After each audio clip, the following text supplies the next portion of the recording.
كفى وسلام على عباده الذين اصطفى أما بعد فأعوذ بالله من الشيطان الرجيم بسم الله الرحمن الرحيم رب اشرح لي صدري ويسر لي أمري واحلل عقدة من لساني يفقه قولي رب زدني علما.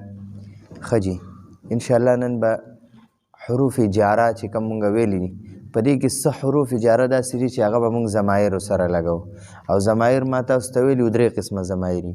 یو ته ضمایر یعنی مرفوع ضمایر وای حالت رفع والا مرفوع ضمایر، یو ته منصوب ضمایر وای حالت نصب والا، او یو ته مجرور ضمایر وای. نو اوس دا حالت نصب والا او حالت جر والا دې دوه شکل کې یو شانتي دي، شکل کې دوه یو شانتي دي.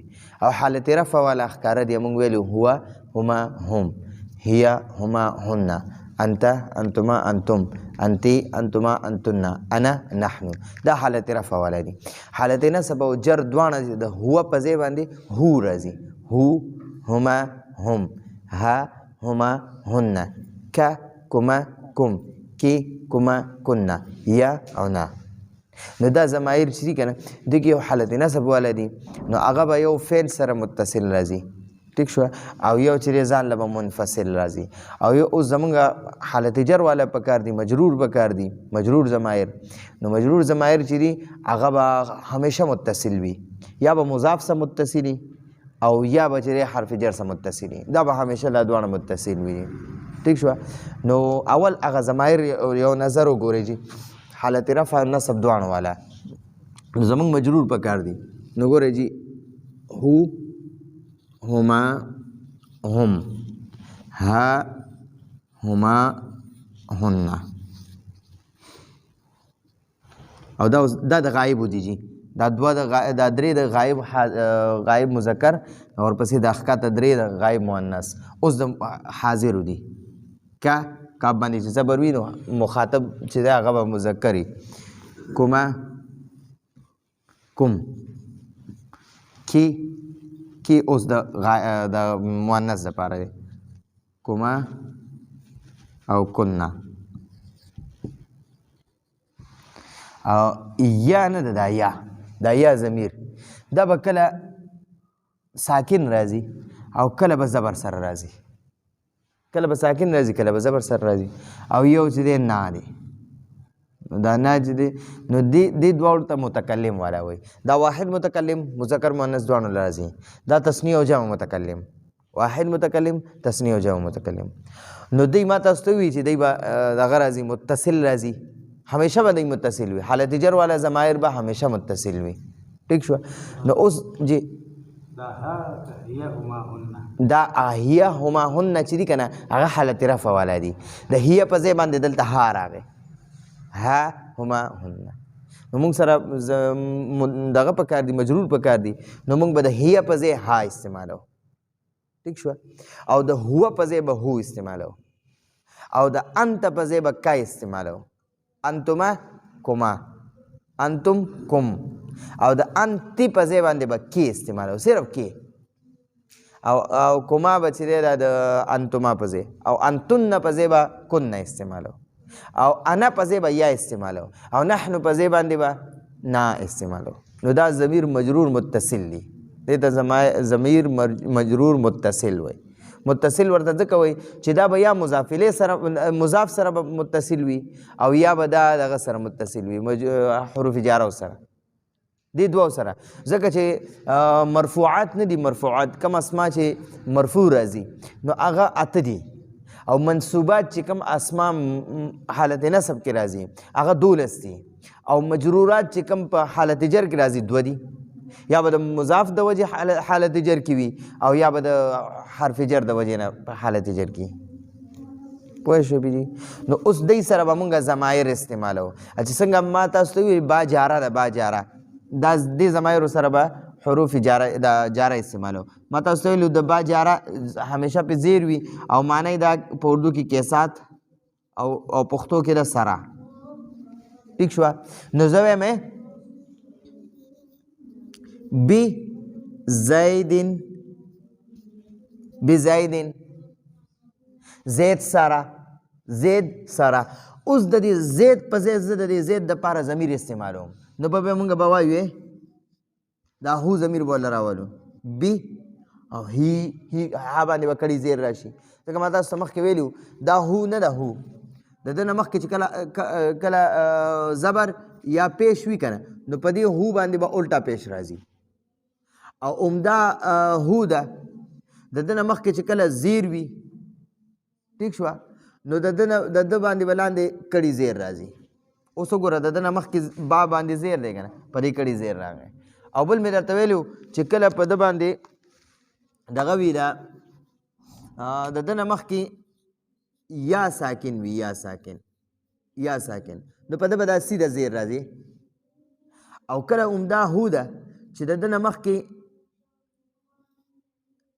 د دې یا نه علاوه هر ساکن راشي لکه مثلا نون ساکن تی راغی یا ته یو بل یو ساکن راغی نو په ده باندې به دا سیده پیش راځي لکه مثلا ګوره عن دا نون ساکن دی که نه نو په ده به موږ وایو هو عنه ټیک شوه نو د باندې به بیا سیده پیش راځي په دې خو ترتیب پوه شوی که نه نو اوس وګورئ با جاره ده د با جارې لاندې زیر دی او ما تاسو ویلي د دې هو نه مخکې چې زیر راشي نو بیا به کړي زیر ویلی کېږي نو اوس به دا وایو بهي ټیک شوه یعنی هغه سره د هو معنا هغه دی او با جاره معنا ده سره نو اردو کې چې وی کے ساتھ اس کے ساتھ ټیک شوه دا زه اوس لګوم جي نو عمدقه دلته کې به دا با جاره دی سره ولګو دا با جاره مې ولګوله او دا هو ور سره ولګوه نو دا به شي بهي معنا اس کے ساتھ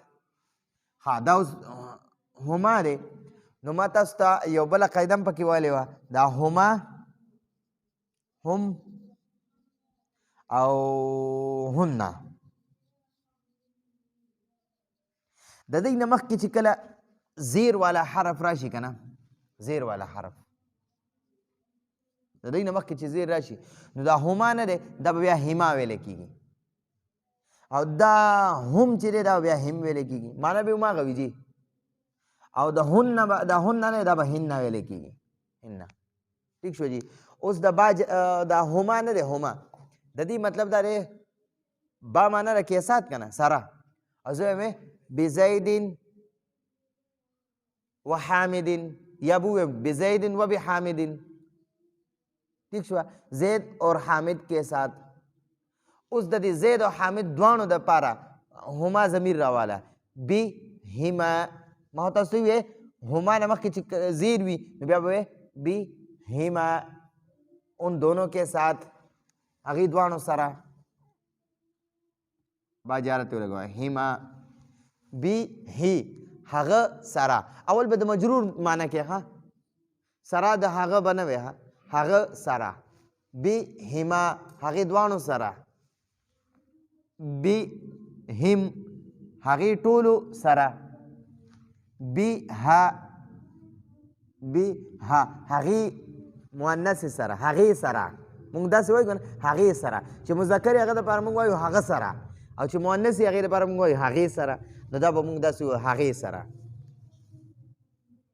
بی هما هغه دوانو سره او چې مذکر مونږ وایو هغه دوانو سره ٹھیک شو او بی دا هن لري کنه دا به هن شي بهن هغه ټولو سره ٹھیک شو زه هم تا سره نو صرف بات مخکې لګوا بی کا تا سره بی کوما تاسو دوانو سره بی کوم تاسو ټولو سره بی کی تا یوی سره تا سره مؤنث سره مخې ته کنه تا سره او بی کوما تاسو دوانو سره بی کنا تاسو ټولو سره او زه ما سره نو بسې دا به ورته صرف ولیکې بی ما سره او مونږ سره بینا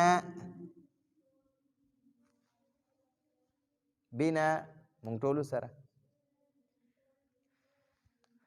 څه مشکل هو باندې کنه صحیح ده جی نه صرف هما هم او هن دی سره باندې اثر غورځوي او دا هو ضمیر نه دی په هو سره به د درېو سره دی نور ته څه نه وایي ټیک شوه هما نه دی هما کې دا دواړه رالل که نه مذکر او مؤنث دواړه رالل نو بس په هما باندې اثر کوي په دې دواړو صحیح شو هما دواړه رالل او په هو ضمیر اثر کوي او هم او هن باندې اثر کوي بس د نور د اسم نه وایي ٹھیک شو نو به بهما بهم بها بهما بهن بك بكما بكم بك بكما بكن بي بنا بي معنا ما سره او بنا مونږ سره مشکل هو نه ها اوس به پرې خو پوه شئ هو هما هم معنا خو یاد ده که نه بي هی هغه سره اول به د مجرور معنا کو خجی دا مجرور نه دی معنا کې به اول د مجرور معنا کو ورپسې به د حرف جر معنا کو ٹھیک شو با جاره به رستو معنا کو شروع کې به لیکل کېږي به با جاره مخکې معنا کې به رستو ویلی کېږي ٹھیک شو نو هغه سره هغې دواړو سره هغې ټولو سره هغې سره هغې دواړو سره هغې ټولو سره تا سره تاسو دواړو سره تاسو ټولو سره تا سره تاسو دواړو سره تاسو ټولو سره ما سره مونږ سره ٹھیک شو مشکل خو نه دی که نه ها اوس په بل وایو جي عمده هو هما هم به استعمالیږي عمدقه هو هما هم به استعمالیږي دی سره مونږ صرف حروف جاره لګو ولیکئ که نه جي ویډیو سټاپ کړئ جي کله لیکئ بیا دا ویډیو سټاپ کوئ زه بیا نور کار کوم او سټاپ کېږي دغه کرښې دوه ښه جي اوس ګورئ جي عمدقه ضمایر دي ښه جي عمدقه ضمایر دي ما سره چې کوم دا هو هما هم ها هما هن که کوما کوم کې کوما کن او یا او نه عمدقه ضمایر دي را سره صرف به تیرا با جاره ختمه کو ٹھیک شوه د دې په ځای به بیا اوس بل حرف جر لګي او ضمایر به عمدقه وي ښه او ګورئ هغه به دې سره متصل وي یو شان چې څنګه ورسره با ولګېده که نه داسې به ورسره هغې هم لګي ٹھیک شوه اوس ګورئ جي مونږ سره فی ده فی جاره معنا ده په اردو کې وایي مې او مونږ په پښتو کې وایو کې نه کې او مې او کې ٹھیک شوه نو ګورئ دا خو اصل کې دی هو که نه هو ٹھیک شوه او د ده سره چې مونږ کله فی ولګو که نه نو ما خو تاسو ته ویلي وې دا هو د ده نه مخکې چې کله یا ساکن راشي نو د دې لاندې به سیده زیر لیکلی ٹھیک شوه سیده زیر نو ګوره د هو معنا ده وہ ایک مذکر ٹھیک شوه او د سره زه کله فی لګوم که نه دا فی دا به داسې شي فی ہے اس میں مونږ پښتو کې وایو هغې کې ٹھیک شوه فی هما دواړه ویلی شي فی هما هغې دواړو کې فی هم په هغې ټولو کې یا په دې ټولو کې ٹھیک شوه فیها هغې کې فیهما هغې دواړو کې فیهن هغې ټولو کې فیکه ٹھیک شوه فیکما فیکم فیکی فیکما فیکن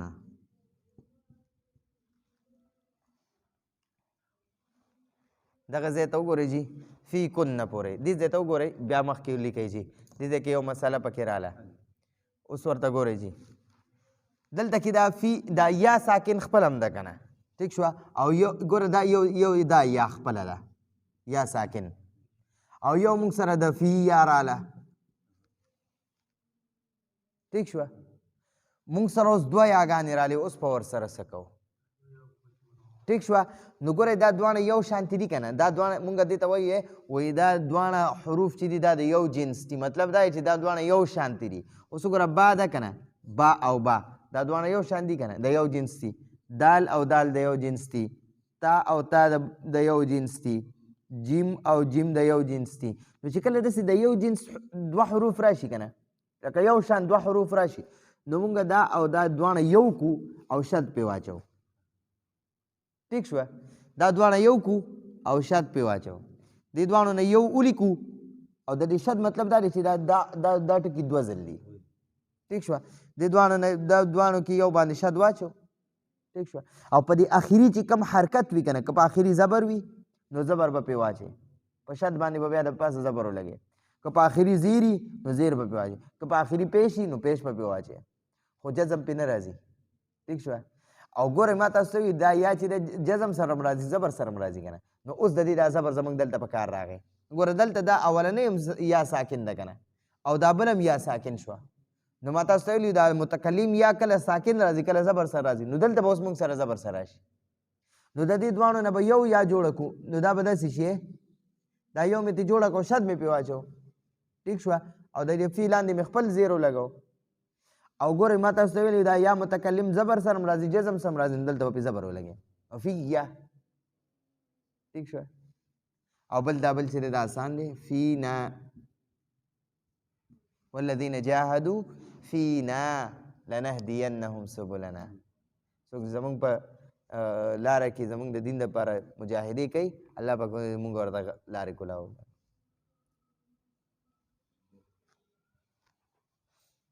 په دې ځای پوه شوئ؟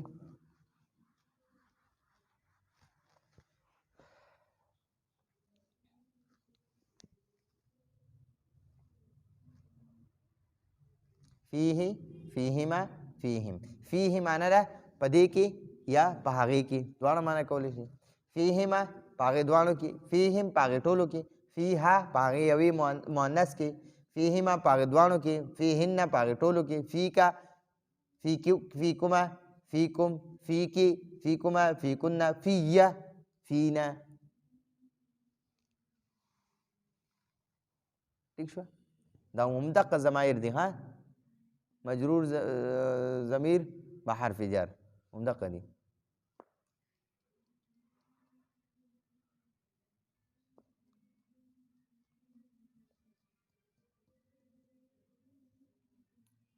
هر څه کله چې دغه لیکئ بیا دا ویډیو سټاپ کوئ. ها ښه ځه صحیح. ښه جي. اوس ګورئ همدغه ضمایر به زموږ استعمالیږي، ځکه موږ سره دا مجرور دي که نه، همدا زموږ مجرور به استعمالیږي. ها او دې سره به صرف مونږ حرف جر بدلو. دې ته اوس ګورئ جي.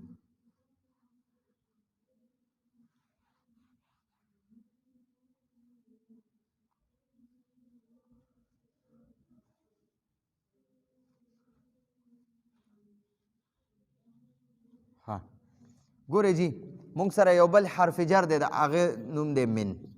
من یو حرف جر دی. من د من معنی ده اردو کې سه، او مونږ پښتو کې وایو نه. ٹھیک شوه. نو مونږ وایو من زیدن، زید سے. ٹھیک شوه. یا وایو من المسجد، من المسجد. ٹھیک شوه. ښه. یا وایو من السوق، سم وایو. نو د هغې دپاره هم بیا هو استعمالیږي، یا هو ضمیر استعمالیږي. ٹھیک شوه. نو دا اوس په د دې زید په ځای زه ضمیر استعمال کړم، نو زید دپاره موږ هو ضمیر استعمالو، نو موږ به ووایو منهو، اس سے، هغه نه، منهما ان دونوں سے، منهم ان سب سے، منها اس ایک مؤنث سے، منهما ان دونوں سے، منهن ان سب سے، منکا آپ سے، منکما تاسو دواړو نه، منکم تاسو ټولو نه، منکی تا یوې نه، منکما تاسو دواړو نه، منکنا تاسو ټولو نه. بس دې ځای پورې، دې کې بیا مسله راځي. ٹھیک شوه. دې ځای پورې ده. نو دې سره اوس مونږ هغه من ضمیر استعمالو جي.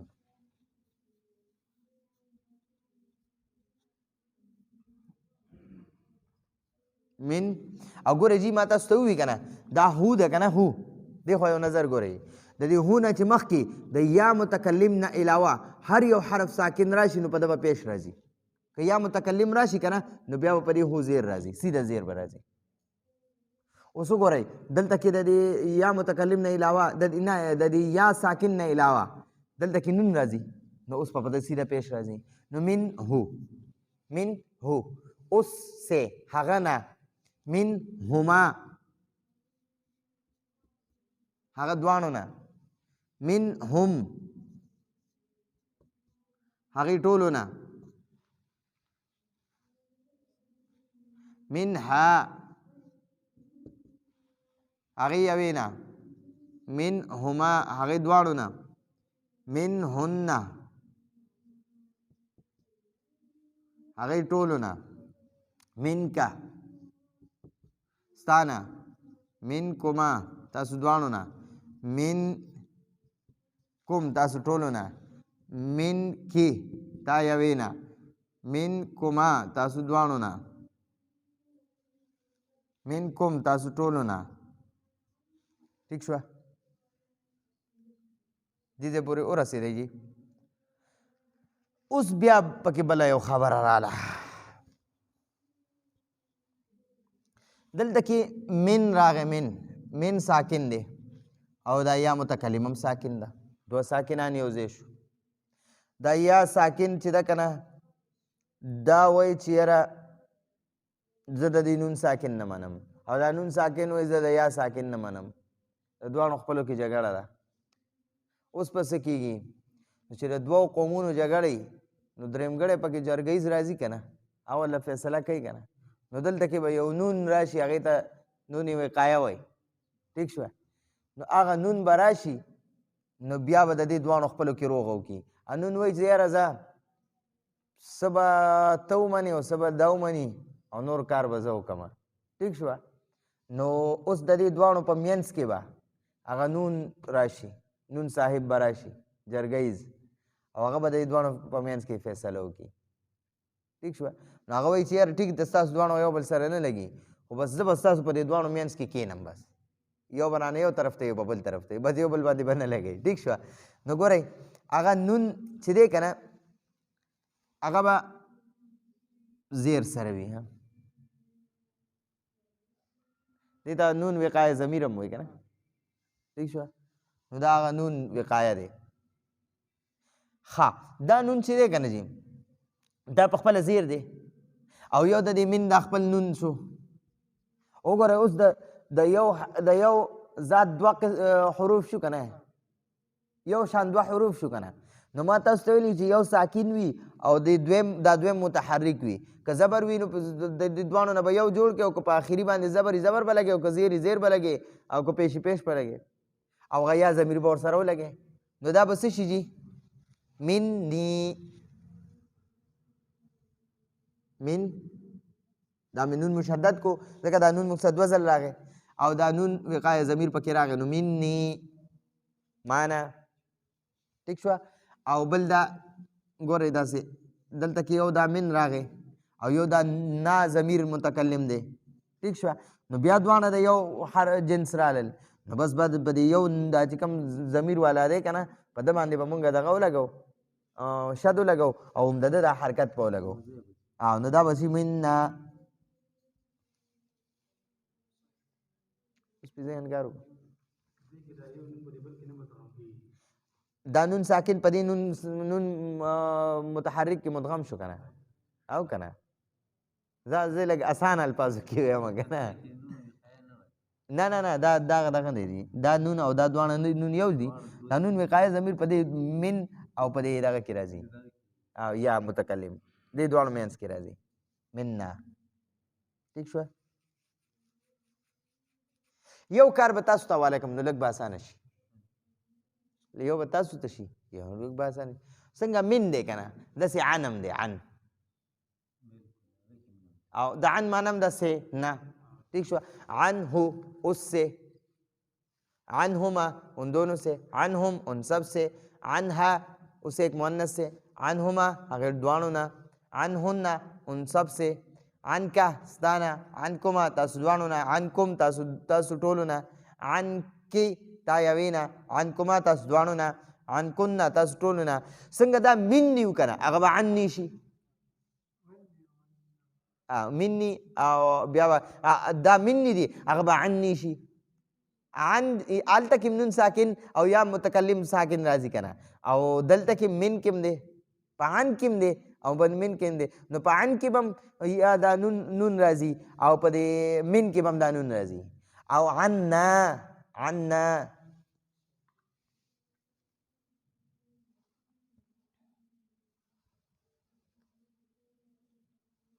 آسان شو، مشکل هو نه کنه. بس یو ته تاسو معنا ورسره لیکئ که نه، بس د نور له به ټولو کې بیا درځي. خو دا هو هما هم ها هما هن، ککما کوم کیکما کن یا نه، دا ضمایر به لږ سبا ټیټ یادوئ. اوره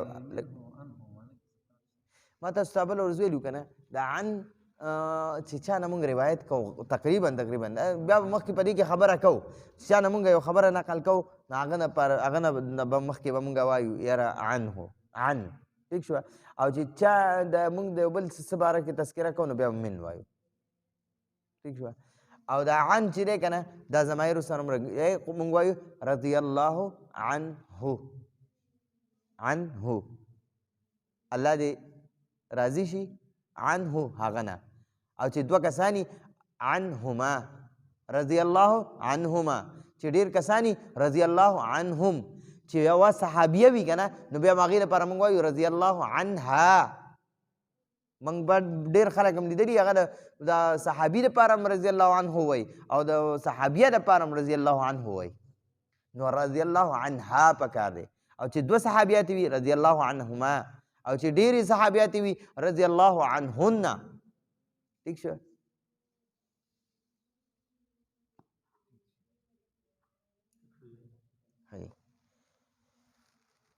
اوس به مونږ ورپسې مخکې ځو. الا ضمیر به راځي، الا حرف جر، دا به دې ضمایرو سره لګو. ښه جي،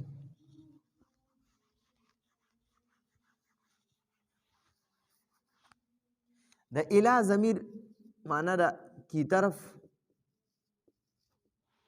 یا تک، ٹھیک شو اردو کې. او مونږ په پښتو کې وایو طرف ته یا وایو پورې، ٹھیک شو.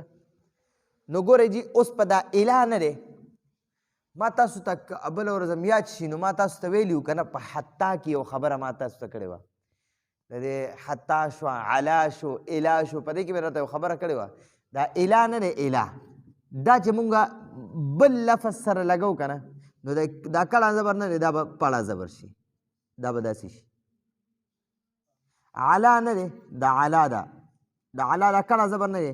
که دا مونږ ضمیر سره لګو که نه نو دا کړي زبر نه دی، دا به پړي زبر شي، دا به داسې شي علی، ٹھیک شو. او دا به الی شي. دا یا نه ده، دا یا باندې یا به ساکن شي او دا کړه زبر باندې دا به پړه زبر شي. صحیح دی. اوس دې ضمایرو سره اوس مونږ دقه لګو.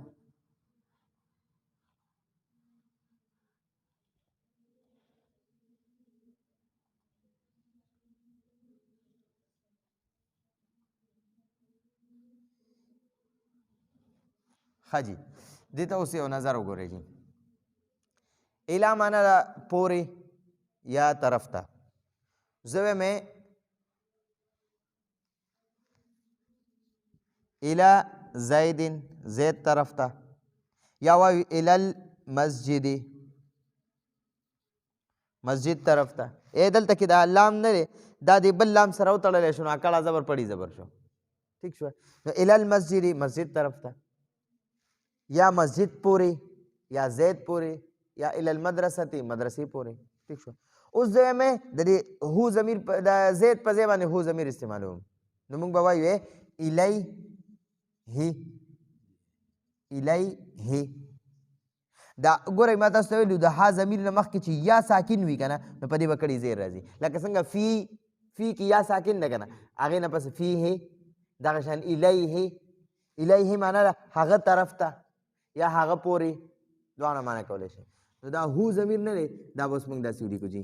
دا الا نه دی، الا او د سره چې ضمیر هم ولګو نو دا بیا داسې راځي. نو دا اله به موږ د ها ضمیر سره متصل کو، چې متصل کو نو دا به الی شي. دا الی شو، الی، او دا هو ضمیر ولا راواله نو دا به شي الیه، هغه طرف ته، الیهما، الیهما هغې دواړو طرف ته، الیهم هغې ټولو طرف ته. ٹھیک شوه؟ الیها، الیها هغې طرف ته، هغې یوې طرف ته، الیهما هغې دواړو طرف ته یا هغې دواړو پورې، الیهم هغې ټولو، الیهن هغې ټولو طرف ته یا هغې ټولو پورې، الیکا، الیکا ستا طرف ته یا ستا پورې، الیکما ستاسو دواړو پورې، الیکم ستاسو ټولو پورې یا ستاسو ټولو طرف ته، الیکی ستا طرف ته، الیکما ستاسو دواړو طرف ته، الیکن ستاسو ټولو طرف ته یا ستاسو ټولو پورې.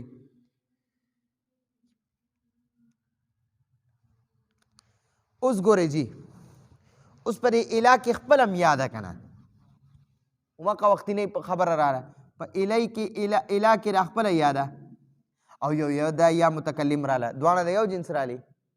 نو موږ ما تاسو ته ویلي وې په دې یا متکلم باندې به کله جزم راځي او چې کله داسې حالت راشي نو بیا به ولله زبر راوالي، دا به داسې شو.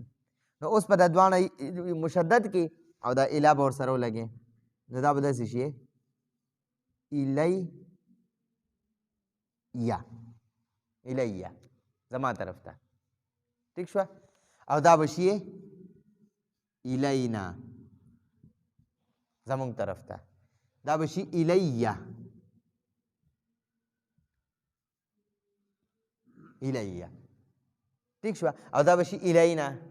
قرآن کې ان الینا ایابهم، ان الینا ایابهم، تاسو ټول په ټول به زما طرف ته راځئ، ان الینا زمونږ طرف ته، الینا زمونږ طرف ته. ٹھیک شوه؟ دغه شان علام دی، علا څنګه الی دی که نه دغه شان علام دی، څنګه اله و که نه اله، او دغه شان علام دی همدغه شان تبدیلي به پکې راځي. علا، علا معنی د باندې، اردو کې وایي پر، پر الی نه علیه اس پر، علیہما ان دونوں پر، علیہم ان سب پر، علیہا اس ایک مؤنث پر، علیہما ان دونوں پر، علیہن ان سب پر، علیکا آپ پر، علیکما تم دونوں پر، علیکم تم سب پر، علیکی تو ایک مؤنث پر، علیکما تم دونوں پر، علیکن تم سب پر. څنګه الیہ وکنه دا به علیہ شي. ٹھیک شو؟ علیہ ہم سب پر، نہ مجھ پر، او علینا ہم سب پر، ان الینا ایابہم ثم ان علینا، علینا ہم سب پر. ٹھیک شو؟ حسابہم وی تاسو ټول به زما طرف ته راځئ، الینا زمونږ طرف ته راځئ، او ثم ان علینا حسابهم او علینا په مونږ باندې ستاسو حساب دی، مطلب دا مونږ به ستاسو حساب مخلو. الینا زمونږ طرف ته، علینا مونږ باندې. ٹھیک شوه؟ دواړه یو شانتي دي که نه، زه بس لږ اونته کې دا مسانه شوه.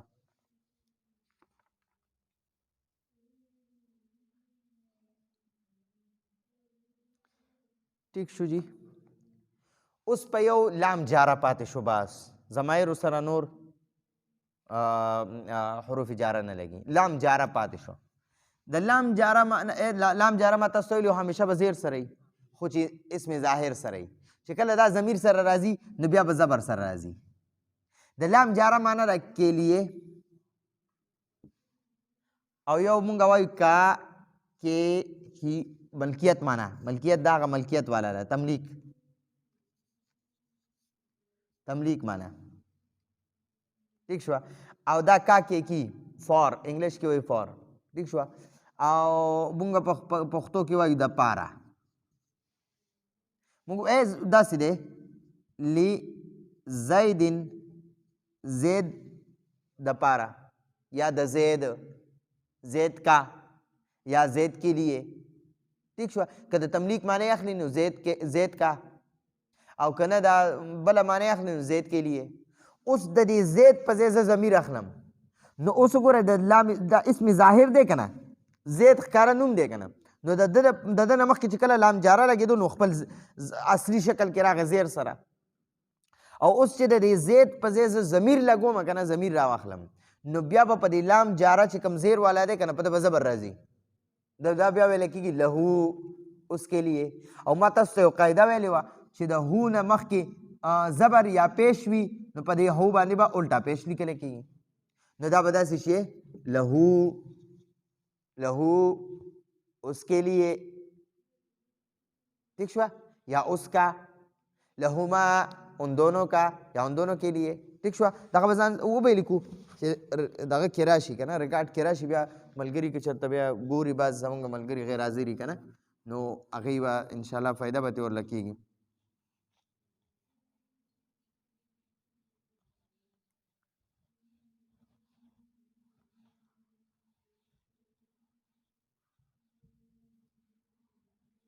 ٹھیک شوه نو اوس دی یو ته ګوره جي لام جاره د لام جاره معنی خو مې درته ولیکله چې معنی دا کې لیے او که د تملیک معنی اخلي نو بیا کا کې کی ٹھیک شوه نو اوس به د دغه په ځای باندې مونږ د زید په ځای باندې هو ضمیر سره مونږ لام جاره ولګو ما تاسو ته ویلي لام جاره اصلي شکل کې زیر کې وي خو چې کله اسم ظاهر سره وي ښکاره اسم سره وي ښکاره نوم سره وي اوس چې د نوم په ځای زه ضمیر اخلمه نو بیا به دا لام جاره زبر سره راځي نو دا بیا مونږ وایو لهو نو د هو ضمیر معنا به مخکې کې او د لام جاره به وروسته معنا کوي نو لهو معنا ده اوس کې لیے مونږ په پښتو کې وایو د هغه دپاره ٹھیک شوه دپاره د هغه به نه وی ٹھیک شوه د هغه دپاره بیا ګورې ورته لهما هغې دواړو دپاره ٹھیک شوه لهم هغې ټولو دپاره لها هغې یوې مؤنثې دپاره لهما هغې دواړو دپاره ٹھیک شوه لهم هغې ټولو دپاره لکه ستا دپاره لکه ستا دپاره لکما ستاسو دواړو دپاره یا هغه بله معنی هم کوئ د تملیک معنی هم خو درځي که نه هغه معنی ده ستا نو لکه ٹھیک شوه او لکما ستاسو دواړو یا ستاسو دواړو دپاره لکم ستاسو ټولو دپاره لکی تا یوې دپاره لکما تاسو دواړو دپاره لکن تاسو ټولو دپاره اوې دا یا متکلم نه ده یا متکلم دا مخکې ځان نه زبر نه مني نو دا به ډېر په اصلي شکل کې به راشي لی به راشي زما لی زما لی زما او د نورو سره به لنا زمونږه ٹھیک شوه نو ټولو سره به زبر سره راځي خو د یا متکلم سره به زیر سره راځي دې باندې پوه شئ جی دا لی نه ده یا متکلم یا متکلم ضمیر چې دی که نه دا ځان نه مخکې زبر او پیش نه مني زبر سره خیر بیا هم لږ ډېر رعایت کوي خو پیش بالکل نه مني پیش بالکل نه مني زبر سره کله ناکله سره رعایت وکړي ٹھیک شوه خو پیش بالکل نه مني نو چې په چا باندې زبر یا پیش وي یا به زیر کوي نو لهو باندې ګوره د لام جاره باندې د ټولو ضمایرو سره زبر راغی که نه خو د یا متکلم نه منلو زبر وایي نه بس پخوا څنګه و اوس دې مقشن شي نو لی زما دپاره یا زما زه وایم هذا القلم لی دا قلم زما دی دا قلم زما دی او که نه هغه د تملیک معنی نه کې نو هذا القلم لی دا قلم زما دپاره دی ٹھیک شوه څنګه